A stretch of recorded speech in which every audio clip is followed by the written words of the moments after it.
Well, my next guest has been a bit of a world traveler recently. He was on vacation for Christmas and then traveled to see Michigan win its national championship in football, so I can't fault him for that. In fact, he's all decked out. Nick Hopwood, certified financial planner, founder and president, Peak Wealth, peakwm.com to find out more. Nick, good to see you. It's been a bit. Good to see you, Steve. Thanks for having me, and sorry for missing last week. That's all right. I think it was probably worth it. I'm guessing you had a good time. So that's good. Let's talk about, you've got a list here of things, and I think this is a great list you put together for us here today. And education is available. The 8 most important ages for retirement planning, the milestones, if you will, of things that you have to pay attention to if you want to have a retirement that's easier as opposed to what it could be, right? So let's start with age 50 and walk us through this. Right, age 50 is when you're eligible for your catch-up contributions into your 401k or IRA, so do not ignore that. It's definitely a way to get ahead. All right, and just continue to walk us through this, because I feel like it's like a progression. As you get to 50, you're like, wow, how did I get to be 50 years old this way I was? But keep walking us through this. Sure, Steve. So then at age 55, you have the opportunity to take money out of your old company's 401 without paying the penalty, the 10% early withdrawal penalty.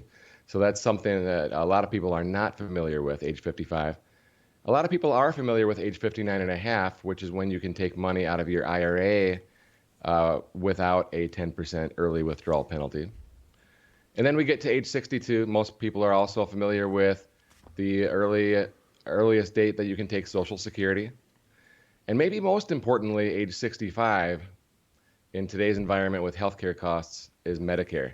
I used to tell people it's really hard to retire before 62, but now I tell people it's really hard to retire before 65, and it's because of medical.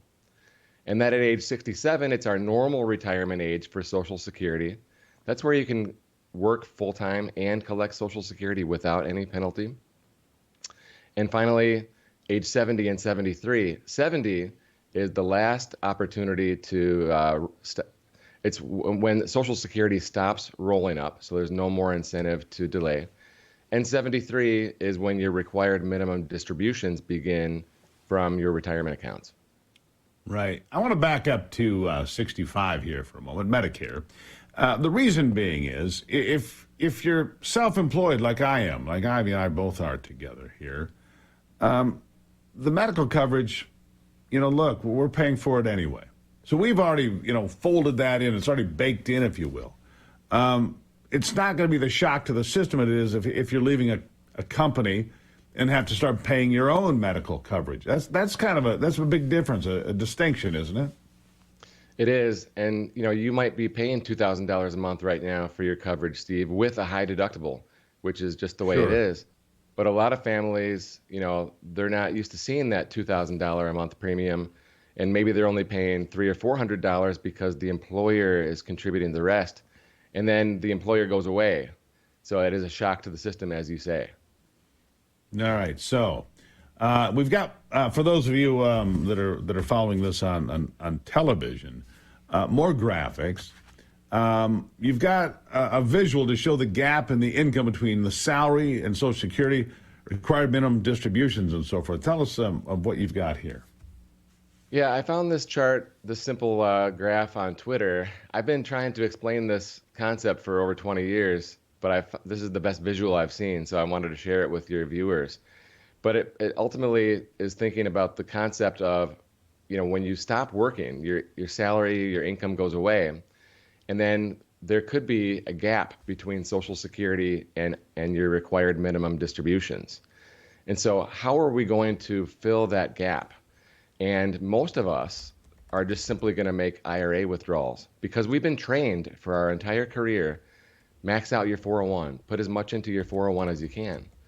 But, as we call it, this post-retirement valley, if you're relying on your IRA and your 401k for all of this income, you're going to be in big trouble when it comes to taxes. So my solution to solving this post-retirement valley is making contributions to a brokerage account or a Roth IRA outside of your 401 or if you have a Roth 401, contribute to that inside your 401.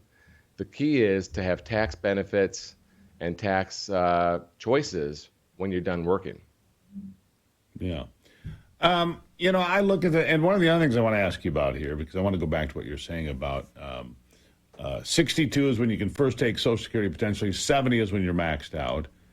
And there are income restrictions. We've had this conversation, you and I, because there's a debate. Do you take the money when it's first available, or do you take it and let it, roll over, as you say, until it maxes out? It depends. If you knew how long you were going to live, the answer would be easier. Because you don't, it makes the answer more complicated, doesn't it? Because some people say, take the money and run. Cash in your hand's worth, everything else. Cash is king and all that. But if you're making money, you're not going to get the full benefit anyway, right? I mean, there's requirements and restrictions on all that. Yeah, if you're working at 62, you definitely, in most cases, should delay 99% of the time, I would say. And when the first question I think about, or the first question I ask people is, do you need the money?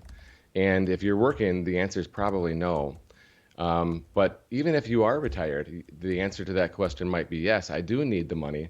But if you have a big brokerage account, you could still have the option of living on your savings and allowing the Social Security to be worth more. And as you mentioned, health is important. So, we want to examine our longevity and see, how are we feeling about life expectancy? If you can answer that question, then you can figure it out. If we can answer that, we'd be pretty, I'd be worth billions of dollars. I can predict that. I'm not. But there is a conversation to have with that, and I suggest strongly you talk to your investment or retirement professional to decide what's best for you. That's what I would say, Nick. Good stuff here. Important things we need to know. And I appreciate you being back, and congratulations on a nice shirt, by the way. PeakWM.com, the place to find out more about what Nick is up to. PeakWM.com. Nick Hopwood, thank you very much.